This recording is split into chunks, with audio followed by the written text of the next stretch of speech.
दोस्तों ये मेरे 37 नंबर टैडी हैं उस्ताद जवेद साहब के घर की होम ब्रीड। इनके माँ बाप शाम तक पड़े हुए हैं। अभी 10 बार साफ़ कर रहे हैं।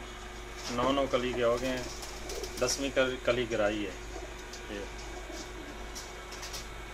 37 नंबर टैडी हैं जी, उस्ताद जवेद साहब की होम ब्रीड मेरे पास।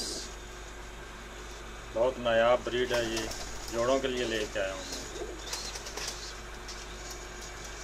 37 नंबर टैडी जी, इनके माँ बाप और बहन भाई शाम तक खड़े हुए हैं। अभी 10वीं कली गिराई है इन्होंने, साफ हो रहा है कलर, इनका कलर बनाएंगे अभी। ये और ये एक ही जोड़ के हैं, 37 नंबर टैडी हैं।